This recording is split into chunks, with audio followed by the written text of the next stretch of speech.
बाहेरचा फळा असतो की नाही शाळेच्या बाहेर ठेवलेला त्याच्यावर सूचना लिहिलेल्या असतात, असं वागू नये तसं वागू नये. हो, सतत उपदेश देत असते मला. मी त्याला बऱ्याचदा ढेकूण म्हणते. काय वाटेल ती नावं आहेत, म्हणजे मी तर तिला काहीच नावं ठेवत म्हणजे जी नावं ऐकून किळस येईल त्या नावाने मी त्याला हाक मारते. आणि तू हिला प्रत्येक प्रोजेक्ट मध्ये तुम्ही दोघं एकत्र असावात अशी आमची इच्छा आहे. अरे बापरे. ऐक पांढऱ्या पालीसारखी आहे. गप्प बस. जिला हा घाबरतो. काय उपमा ही म्हणजे ही एक्सप्लेन कर. म्हणजे तू ओपन बुक आहेस असं काही वाटेल ते बोलायचं. नाही कशाला काय, तुम्ही चांगलेच तर गाते. म्हणजे काय सा लावते बघा. ना कोई है ना कोई था जिंदगी में तुम्हारे सिवा, तुम गप्प बस, तुम देना साथ मेरा ओ हमनवा. वा. हे सगळ्या प्रेक्षकांसाठी होतं. मला नेहमीच तिचं गाणं ऐकायला आवडतं आणि मी तिचं म्हणणे. काय रे, अरे मला तुझ्याकडे बघून हसायला येते, तू तिकडे बघ ना. नमस्कार मंडळी, मी नेहा प्रभू तुम्हा सगळ्यांचं मनापासून स्वागत करते मीडिया टॉक मराठीवर. आज मी तुमच्या लाडक्या मालिकेच्या सेटवर आले, अशोक मामा, आणि माझ्यासोबत आपली लाडकी जोडी आहे. पुन्हा एकदा स्वागत आहे तुमचं. कसे आहात? मस्त, कमाल, धमाल. मला खूप भारी वाटतंय कारण की मी खूप तळमळली आहे तुमच्या इंटरव्ह्यूसाठी. कारण की आपण काय ते व्हॅनिटीमध्ये इंटरव्ह्यू करा किंवा दिवाळीचं निमित्त शोधून, कारण की मुंबईमध्ये नसल्यामुळे. पण आता फायनली मला बरं वाटतं की आलात एकदाचे मुंबई. सो मला पहिलाच प्रश्न विचारायचा आहे की याचं स्वागत कसं झालंय, अंधार करून पाली अंगावर टाकून की कसं? लक्षात ठेवलं. वागत धूमधडक्यामध्ये ढोल ताशांच्या गजरात झालेलं आहे मनामध्ये, पण त्या उत्साहानेच झालेलं आहे. ऑफकोर्स. सांग ना तू आता. अरे मी काय सांगू ना, एकदम असं रसिकाने रेड कार्पेट वगैरे ठेवलं होतं आणि फुलांची उधळण केली होती. साधारण भावना ती होती असं मला म्हणायचं. मलाही तेच म्हणायचं. नाही पण हिने गेल्या वेळेला तुला कोंडून वगैरे ठेवलं होतं असं काहीतरी. आता तू प्रिपेअर होऊन आलायस का की आता बाबा आपण पलटवार करायचा की काय? नाही म्हणजे आता काय काय करायचं हे आम्ही म्हणजे आम्ही सगळंच इतकं केलेलं आहे. त्रास देणारे ही मला याची मानसिक तयारी तरी मी केलेली आहे. पण मला वाटतं की सध्या आम्ही कामांमध्ये इतके गुरफटलेलो आहोत की थोडा त्रास मला कमी दिला यावेळेला असं मला वाटतं. नशीब, टचवूड, कमी द्यावा. बरं, आता आम्ही यासाठी एक्सायटेड आहोत ना की तुमचे पुन्हा एकदा रील सुरू होणार, पुन्हा एकदा सुंदर सुंदर फोटोज दोघांचे ऑफ स्क्रीन मस्त रील्स, तर त्याला सुरुवात झाली आहे की नाही? फक्त एक प्रॉब्लेम काय आहे त्यामध्ये की आता यावेळेला मिस्टर आणि मिसेस नाही आहेत ना, म्हणजे मिस्टर तिरसट, आम्हाला बेस्टी रील्स करावे लागणार आहेत. पण त्यामधून तुम्हाला काही अंदाज काढायचा होता? त्याही आवडतील प्रेक्षकांना.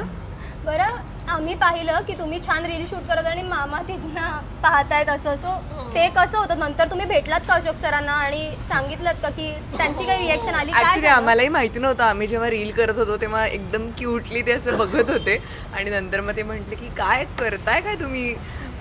त्यांना सांगितलं आम्ही की आम्ही रील्स करत होतो आणि ते पण खूप असे ह्युमरस आहेत त्याच्यामुळे. पण किती कुतूहलाने बघत होते ते, म्हणजे पाहूनच हसू आलं एकदम. बरं, आता हे विचारायचं आहे की तू ना गेल्या वर्षी पोस्ट टाकली होती जेव्हा तुमची मालिका उरकली होती आणि तुम्हाला अशोक सर भेटले होते. आणि ती छोटीशी भेट, त्याबद्दल तुला इतकं काय काय वाटलं होतं, तू स्वामींचे आभार मानले होतेस आणि त्यांनी तुम्हाला सांगितलं की तुमची मालिका पण आवडते, तुमचं काम पण आवडतं. कट टू त्यांच्यासोबत मालिकेत काम करणं, एक वर्तुळ पूर्ण झाल्यासारखं वाटतंय का की वाटतंय की स्वामींची कृपा आहे? नाही, हो, म्हणजे जे घडतंय ते त्यांच्यामुळे घडतंय ना, त्यामुळे मला असं वाटतं की त्यांच्या आशीर्वादामुळेच मला ही संधी मिळाली आणि मला आज अशोक सरांसोबत काम करायला मिळतंय. हे खूपच ओव्हरवेल्मिंग आहे माझ्यासाठी, कारण त्यांना पाहणं, त्यांच्या बाजूला उभं राहणं, त्यांच्याशी बोलणं, हेच मला वाटतं रसिकासाठी, माझ्यासाठी, सगळ्यांसाठीच इतकं अमेझिंग आहे. कारण हे प्रत्येक वेळेला नाही मिळत ना कलाकाराला, की त्यांच्या सोबत वेळ घालवणं, आणि ते आता मिळतं आहे. तर मग त्याचा पुरेपूर फायदा मी करून घेतो आहे. आणि ऑफकोर्स रसिकाही, म्हणजे रसिका तर गेले अनेक महिने त्यांच्यासोबत काम करते. येस. आणि तो म्हणाला जसं ॲक्च्युली आमची जेव्हा भेट झाली होती तेव्हा कुठेतरी ते मॅनिफेस्ट मला वाटतं तेव्हाच कुठेतरी मी केलं होतं की आवडेल मला यांच्यासोबत एखादा सीन करायला, थोडंसं काम करायला आयुष्यामध्ये. आणि लिटरली 2 महिन्यानंतर मला ही मालिका ऑफर झाली होती, त्याच्यामुळे कुठेतरी ते डॉट्स कनेक्ट झाल्यासारखंच मला फिलिंग आलं होतं तेव्हा. बरं, प्रोमोमध्ये पाहिलंय हात थेट अगदी खांद्यावर हात ठेवून वगैरे मस्तपैकी, तर तेव्हा थोडंसं दडपण आलेलं? हो आलेलं ना.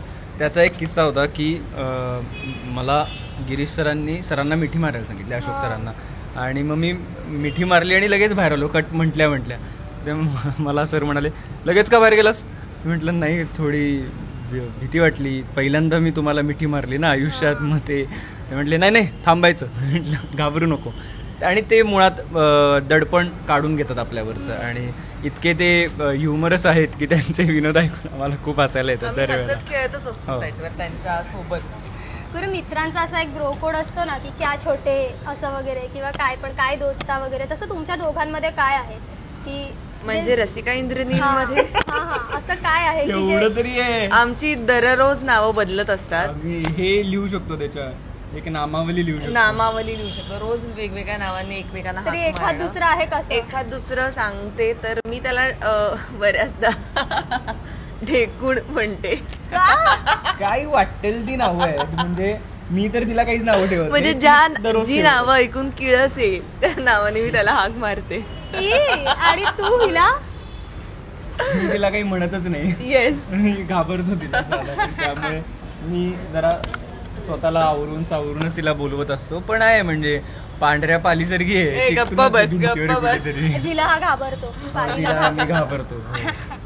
बरं, आपल्या प्रोमोमध्ये पण पाहिलंय की तुम्ही कंपास आणि कर्कटक वगैरे तुमची रिॲक्शन आली आहे. सो समजा शाळेतल्या साधनांशी जर एकमेकांना रिलेट करायचं असेल, उपमा द्यायची असेल, तर काय द्याल इंद्रनील आणि रसिका म्हणून एकमेकांना, की कशासारखे आहेत गुणवैशिष्ट्य? मी ह्याला पेन्सिल म्हणेन, ह्याला टोपण नाहीये.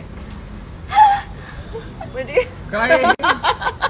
काय उपमा आहे म्हणजे ही एक्सप्लेन कर. म्हणजे तू ओपन बुक आहेस असं.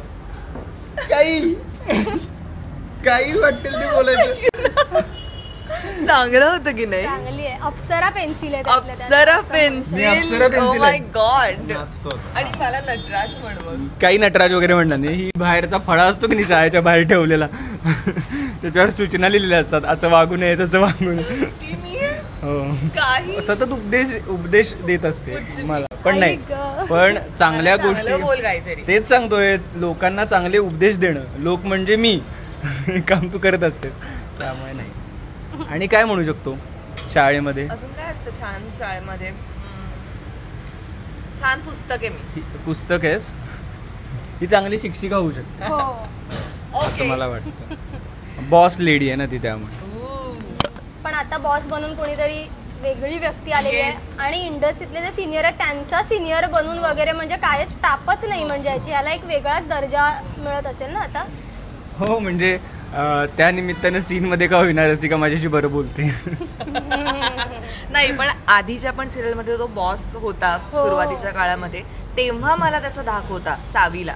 पण आता तो माझा असा चड्डी बड्डी असल्यामुळे, आणि एक बेसिकली आमचं बॉन्डिंगच असं दाखवलंय की बॉस बीज काही नाही, आपण एक मित्र आहोत. म्हणजे आम्ही काल पण चर्चा करत होतो तेव्हा सांगितलं की साधारण मेकअप रूम मध्ये आम्ही एक सीन करतो आणि मग तिथून कॅमेरा समोर एक सीन करतो, त्यामुळे आम्ही ऑफ स्क्रीन आणि ऑन स्क्रीन केमिस्ट्री आमची एकच आहे. म्हणजे आम्हाला काही फरक नाही, कारण मैत्रीच दाखवायची आहे आम्हाला, त्यामुळे आम्ही ती इझिली दाखवतो. बरं, दोन मित्र एकत्र आले तर एकतर टवाळ्या तरी करतात किंवा मग गहन चर्चा तरी होते. तुमच्या बाबतीत काय आहे? एकमेकांची टवाळखोर मित्र आहोत, एकमेकांची काढत असतो सतत. पण दोघं मिळून कुणाची तरी वाट लावताय असं काहीतरी आहे का? तुमच्या दोघांचं असं काय आहे की जे तुम्ही दोघं मिळून करता? ते फक्त आमच्या दोघांमध्येच राहिलेलं बरं आहे.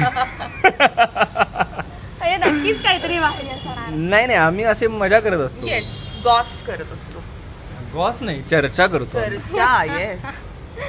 बरं, रसिका खूप छान गाते, तर तिला गुणगुणताना वगैरे पाहिलंय, तर तुमचे रील तर आम्ही पाहणार आहोत, पण हिचं ते जे गुणगुण आहेत ते पण मला वाटतं की हा हसतंय. नाही, अशोक सर येत आहेत म्हणून मी हसलो त्यांच्याकडे बघून. बाकी म्हणजे तुझं काही दुमत नाही ना, ती छान गाते. नाही, कशाला काय, तुम्ही चांगलंच तर गाते, म्हणजे काय सा लावते बघा. तर एखादं छानसं गाणं जे तुला मंडे म्युझिकल किती मंडे आलं नाही ग. गप्प बस.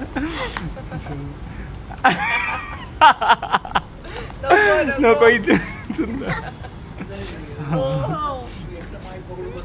नाही नाही मी सेवा करतोय असं धरतोय हिची असं माईक धरतोय नाही नाही कष्ट नको ना जेंटलमन तिला आहे असं दाखवतोय. मी जेंटलमन आहे ना Interview मध्ये दाखवतोय. हा. एरवी काय असं वाटतं का तुम्हाला सांगा तू आता आलायस ते आता काय सांगते. तर जाता जाता एक छानसं सुमधूर गाणं जे तुला बापरे. आवडेल. हा ते गाणं का कुठलं रे? जे आपण फिरतीच्या वणव्याच्या शेवटच्या दिवशी गायलो होतो तू गायलो होतस ए ते नाही रे, ते सॅड सॉन्ग आहे. मग आता मी 2 अभिना दिवसात जाऊ निघणार शकतो का? म्हटल्यावर मग नाही नाही नाही. मला आत्ता एक आठवत आहे. हा आठवत जब कोई बात बिगड़ जाए, जब कोई मुश्किल पड़ जाए, तुम देना साथ मेरा ओ हमनवा.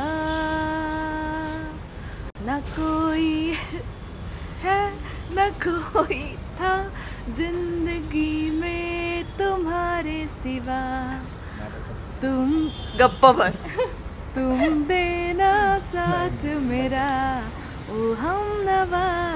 वा वा. हे सगळ्या प्रेक्षकांसाठी होतं की तुम्ही आमची साथ अशीच देत राहा जशी आतापर्यंत देत आला आहात. जस्ट क्लिअर क्लिअर केलं तिने आणि आपलं उगीच खेचतोय काय त्याची दाद द्यायला बाकी काही. आवडेल जाता जाता हिच्या गाण्यावर? नाही नाही मला नेहमीच तिचं गाणं आहे मला नेहमीच तिचं गाणं ऐकायला आवडतं आणि मी तिचं म्हणणे काय रे? अरे मला तुझ्याकडे बघून हसायला येते तू तिकडे बघ ना तर तिचं मंडे म्युझिकल मी ऐकत असतो आणि ऑफकोर्स तिचा आवाज इतका चांगला आहे आणि ॲक्टरसाठी तो खूप प्लस पॉईंट सुद्धा आहे त्यामुळे ऑफकोर्स मला ते खूप आवडतं आणि मी तिला आधीमध्ये सांगत असतो की गा म्हणून. हो कारण का तो इतका बेसूर आहे की मला कधी नाही ठीक.